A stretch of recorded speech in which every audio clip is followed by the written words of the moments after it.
Once upon a time, in a small village at the edge of a dark forest, there lived a boy who had one strange problem. He could not feel fear, not in the way other people did. If a dog barked in the night, the neighbors would whisper, "Something's out there." If thunder cracked across the sky, children would hide under blankets, but the boy would only blink and say, "What's so scary about that?"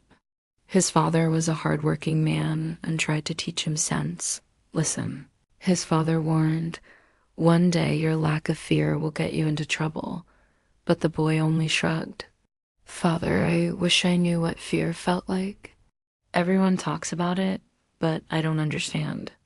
That became his greatest wish, to learn how to shiver dot. So one morning, with a small bag of bread and cheese, the boy said goodbye and set off to travel the world. "Maybe," he told himself, "I'll meet something truly frightening on the road." Night at the church not far from the village stood an old church. Its windows were tall and black like empty eyes. People said it was haunted at night. A man on the path heard the boy's footsteps and called out, "Don't go near that church." After sunset, strange things happened there. The boy's face brightened. Strange things? That sounds promising. When evening came, he walked into the churchyard. The wind moved through the grass like unseen hands. The church door creaked open with a long groan. Inside, the air was cold. Moonlight spilled across the stone floor. Pale and quiet, the boy sat on a bench and ate his bread. A moment later, he heard a faint scratching sound, then a whisper, then something shifted in the shadows near. The altar. The boy leaned forward. "Hello, are you the scary part?" A pale shape floated past a pillar. Another shadow slid across the floor without making a sound. The boy waited. The shape circled him like mist, colder and colder until frost seemed to creep into the air. A handlight of smoke touched his shoulder. The boy yawned. "Sorry," he said politely. "I'm trying to learn fear, but this just feels chilly." The shadows paused, as if confused. Then the church bell rang by itself, deep and loud boom. Boom, boom. The boy looked up. That bell is broken. Someone should fix it. The shadows vanished in a rush, like a candle being blown out, and the boy fell asleep, warm and peaceful, as if nothing at all had happened. The haunted inn. The next day, he reached an inn where travelers gathered. The people spoke in low voices about a castle on a hill. "It's empty," one said. "No one can stay there." Strange noises, moving lights, and things that walk without feet. "Anyone who tries," said another, "runs down the hill before." Midnight, pale as flower. The boy nearly spilled his drink with excitement. "That sounds perfect." The innkeeper stared. "You want to go there?" "Yes," the boy said. "And traveling to learn fear." The room went quiet. At last, the innkeeper sighed and said, "If you truly wish it, take this lantern and be careful. Some say the castle is cursed." The boy thanked him, swung the lantern gently, and started up the hill as the sun sank. Behind the trees, the castle of cold wind, the castle gates stood open as if waiting. The boy walked into a great hall filled with dust and silence.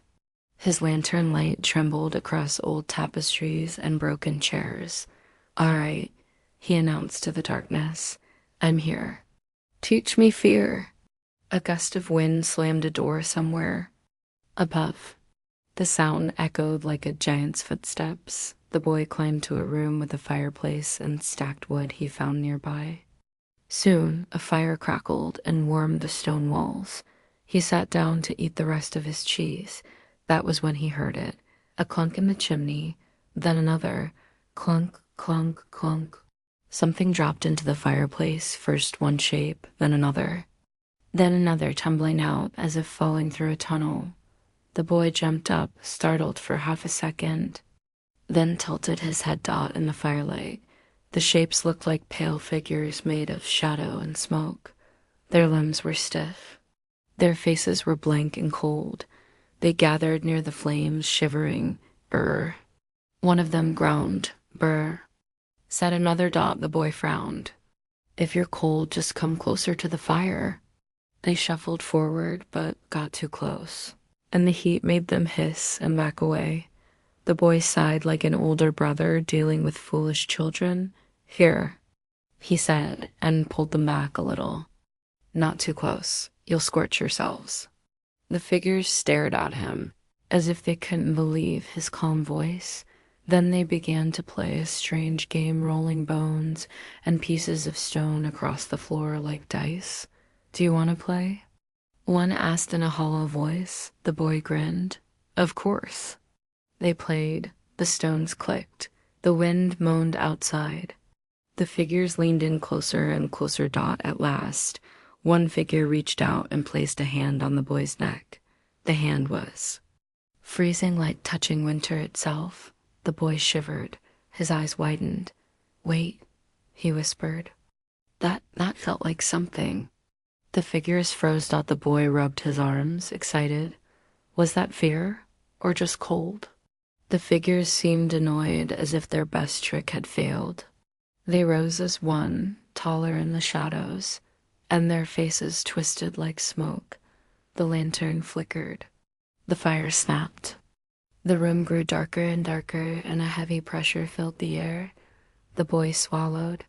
Then he said, I think I'm still mostly fine, but you're all being very rude guests. He grabbed a broom from the corner and, without panic, began pushing them back from the fire, out of the way. You're blocking the warmth. The figures screamed, not like people, but like wind through cracks, and swirled upward into the chimney, disappearing into the night. The room fell silent again. The boy sat down, slightly disappointed. So close, he muttered. Still, no real fear. The final lesson near midnight, he heard slow footsteps in the hallway. Thump, thump. The door creaked open.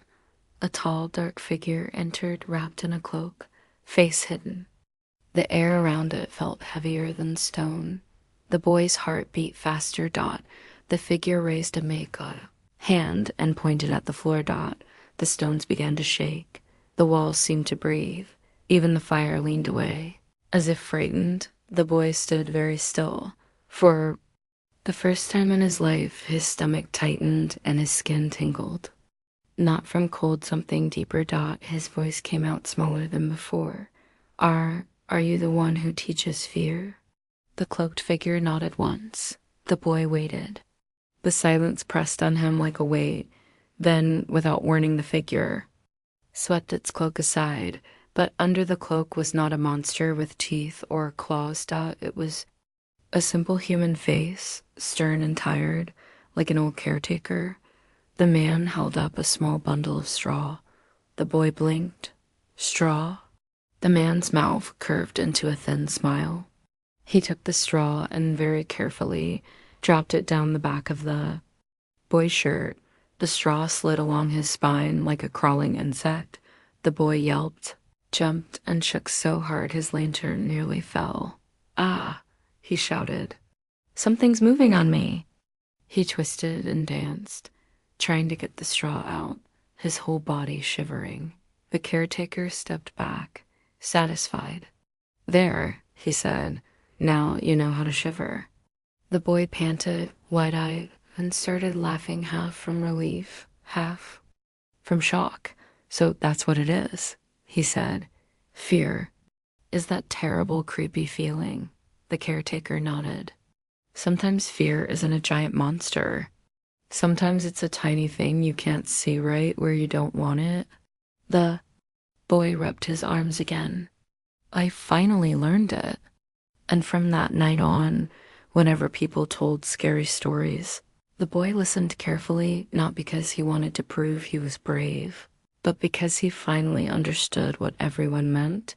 He had traveled the world to find fear, and discovered that the strangest lessons can come from the smallest tricks.